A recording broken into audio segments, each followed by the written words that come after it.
Check out FlipsideGaming.com for all your gaming needs. Use the promo code HEROES to save 10% on all orders over $10. From now through May 6th, if you use that promo code, you will automatically be entered into a drawing to win a War of the Spark booster box. See the description below for details.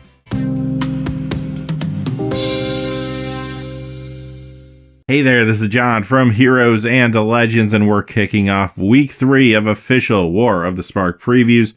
We have a lot of cards to talk about. If you're curious as to the sources, just check out the description below. It's all there. Without any further ado, let's get going.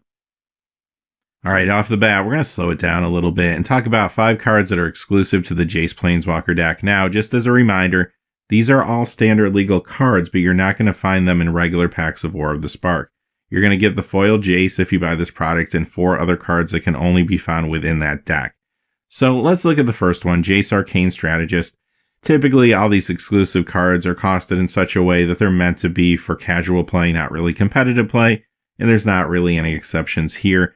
So Jace could be fun, definitely against the other deck if you want to play against the Gideon deck, or if you just want to work him into a creative casual build or a commander build. You can definitely find things to do with this card. It's not horrible by any means, but at that casting cost, you won't see this in standard. Guild-Pact Informant, another one of these cards that kind of works like Thrumming Bird, but it actually will trigger if you hit a player or planeswalker. This one does cost a blue and 2 though, so a little more expensive compared to what we're used to seeing. Jace's Projection. They typically give you a card in these decks that allow you to interact with any of the type of planeswalker that is the featured planeswalker. In this case, this is your card. You can pay a blue and 3 to put a loyalty counter on target Jace planeswalker. That can be any Jace. So ultimately, again, a 2/2 for 4, not where you want to be for standard, but for casual play with a lot of Jaces, this could be fun.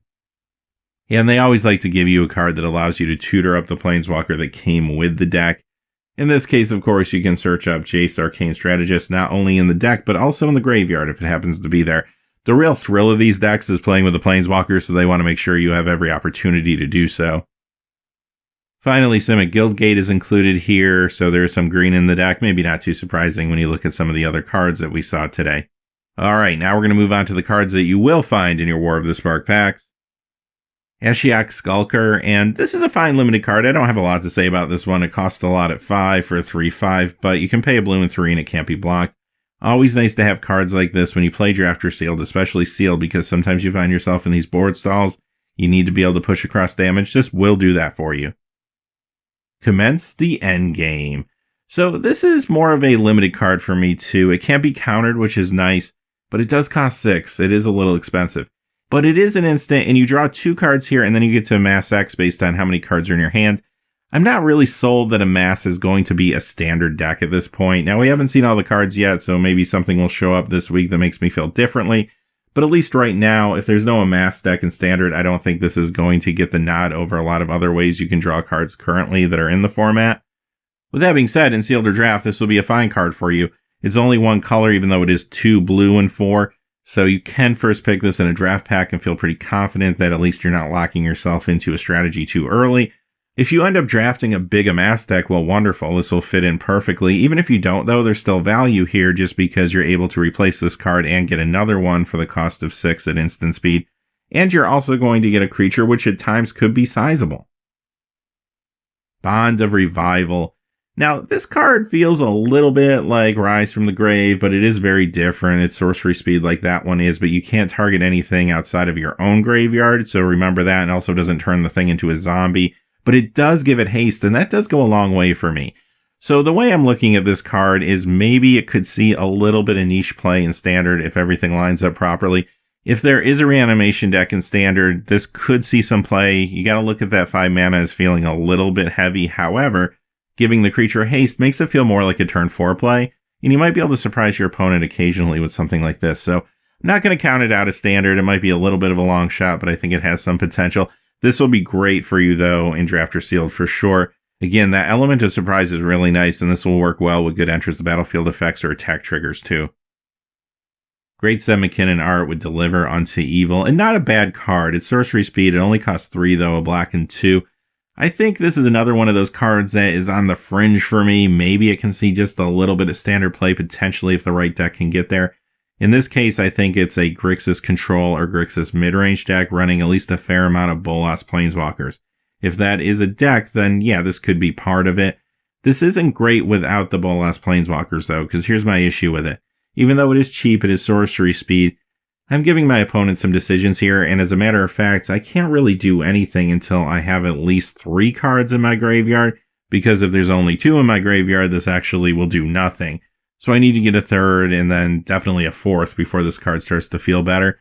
But it gets really good if I have a Nicol Bolas Planeswalker in play, and is definitely worth running if I feel like I have a good chance of that happening.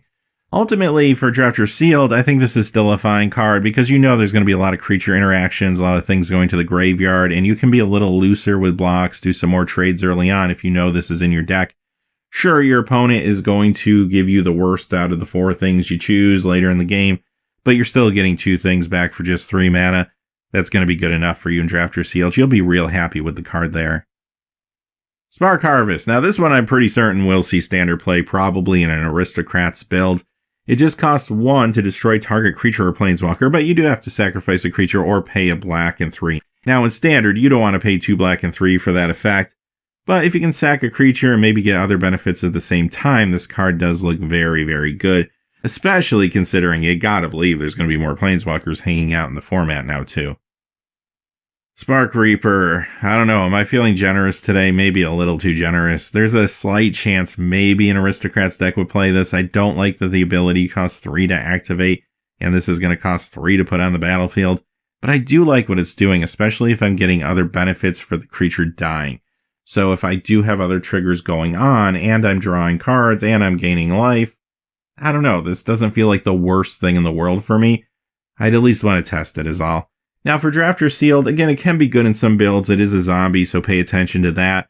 You might not be able to eat much into your board state there, depending on how your deck works, but you are still gaining a little life and drawing a card, and notice this is sacrifice a creature, not sacrifice another creature or planeswalker, so that means you can sacrifice this. So at the end of the day, if you're searching for something and you draw this, well, it does let you go another card deeper into your deck, albeit though for a black and 5, which is a little expensive. Now, if you don't main deck this, you might consider bringing it in against an aggressive matchup because of the life gain here. Again, it's just going to depend on your deck build, though, how much of your resources will be expendable. Here it is, the Elder Spell. Finally, we get to see it. It costs 2 black. It's a sorcery. Destroy any number of target planeswalkers. Choose a planeswalker you control. Put 2 loyalty counters on it for each planeswalker destroyed this way. First thing I thought of when I saw this was, alright, good, I can have a sideboard card to deal with some of the Super Friends decks, which I'm sure will be showing up in the format. However, think a little harder, because this is going to be awesome in a Super Friends deck. So imagine building a deck with all these planeswalkers, a lot of these uncommon planeswalkers that just tick down. They tick down a little bit, and they're kind of sitting there doing nothing. Later in the game, you can destroy any planeswalkers you want, so get rid of those ones that aren't doing anything. Get rid of any your opponents might have too. Then put all those extra loyalty counters on one of your planeswalkers, go for a big ultimate. That could be kind of crazy, right? So, yeah, I do think this does see standard play most likely in a Super Friends deck. I do think the Super Friends decks will most likely have a black base to them now after seeing the cards today. Then they'll probably use things like Chromatic Lantern and such for consistency. But yeah, this is a very powerful spell for just 2 mana, even if it is at sorcery speed. And even if I'm not playing Super Friends myself, this is a great sideboard card for any kind of shenanigans that could be going on with planeswalkers on the other side of the board. Not just for standard, mind you, but any format where you can find planeswalkers. This will be good in limited games as well, since there is a planeswalker in every pack. Bandha Passion. Okay, now this is a 6 casting cost threat and effect at sorcery speed. This is for your limited game, of course, and you're not going to really want to play this in standard. Why would you even want to play this in limited? It just feels overcosted, right? Well, doing 2 damage to any target on top of the threatened effect is actually pretty good in this format, I think, considering all the planeswalkers you might be dealing with. So for that reason alone, yeah, I think it's okay. Not a high draft pick for me, but I'll be happy to run this in a lot of builds, I think. This next card came to us from Wizards directly, but it was a Spanish language preview. Watleys Raptor. This is pretty solid. 2 casting costs. Granted, it is 2 different colors. Maybe many times it will be more of a turn 3 play than a turn 2 play. But regardless, you get a 2/3 with Vigilance, and when it enters the battlefield, proliferate. This is going to be great for you in limited. It's a sizable creature for just 2 mana. vigilance, and it's going to add counters to things, +1/+1 counters, loyalty counters, or anything else that could show up too. So this is a high pick uncommon for me in draft. Now, what about standard? I do think it could see play there. Perhaps an aggressive build that is using +1/+1 counters would enjoy something like this. Nicol Bolas, Dragon God. Okay, this has been leaked a while back now. It's been a little over 2 weeks, so you probably know this card, but it was officially revealed today, and I just gotta say, this thing is amazing. 5 casting cost. Yeah, I know, the color is a little intense here. 3 black, a red, and a blue. But I'm not concerned about that right now with shock lands in the standard format and such. This card will see standard play. It's just too powerful not to. Again, maybe it is a Grixis control or Grixis midrange deck running this. Definitely plays well alongside the Elder spell. It can protect itself with the -3 to destroy a creature or planeswalker. The +1 is card draw. The second part of the +1, again, gives an option to your opponent. I'm not always thrilled about that, but you know what? I don't care. I'm still drawing a card. Let them decide to exile a card in their hand or a permanent. Either way, you're coming out ahead and getting loyalty. The -8 could be game winning under a lot of circumstances, and again, definitely with the Elder spell. Maybe Super Friends would like this too because of that first ability. Also, remember, Bolas has loyalty abilities of any planeswalker, including the ones your opponents control. So yeah, get used to seeing this. I think this could see play in standard, modern. This will be amazing in commander for sure. In limited, if you're lucky enough to open this mythic, you're probably having a good day.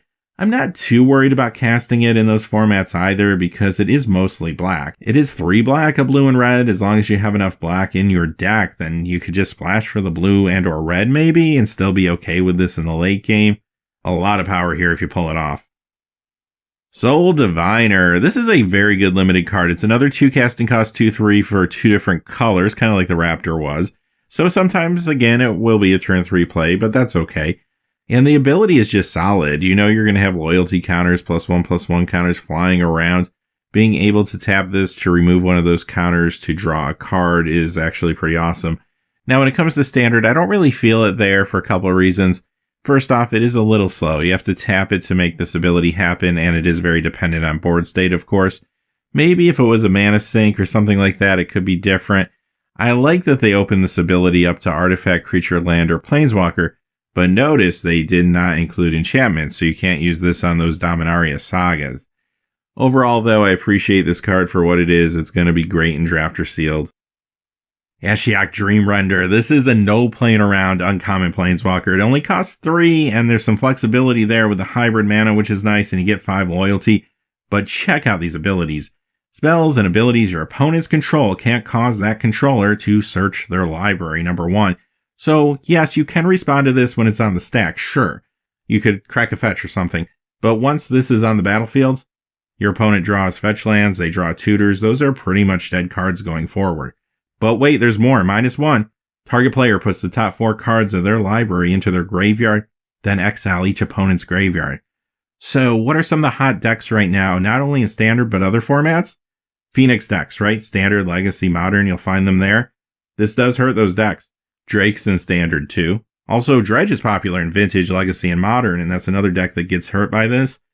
This will see play in multiple formats, I have no doubt. Basically, anytime you have a format where somebody might want to search their deck or go to their graveyard for any shenanigans, Ashiok is probably going to become part of that format in some way. One thing to consider about standard is this might not always just be a sideboard card. If that self-mill deck can get there that we were talking about over the last couple weeks, this will definitely be a part of it. Worth noting too in Commander or other multiplayer formats that this does impact all opponents. That's really nice, although it might put a target on you.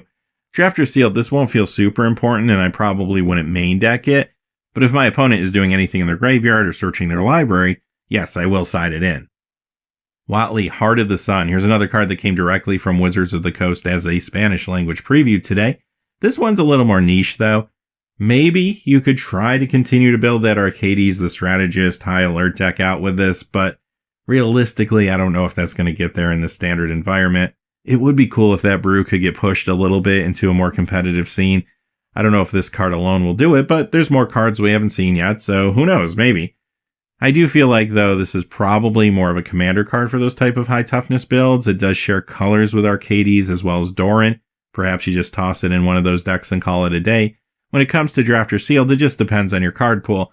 if you have a pool with a lot of high toughness creatures and sealed, or you're able to draft around this maybe in draft, then yeah, this card might be great for you. It's just not going to work in all builds.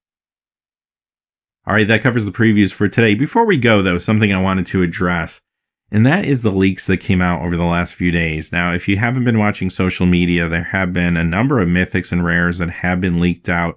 They're all from one source. And I know I have reported on leaks in the past, actually not all that long ago, just a few weeks back.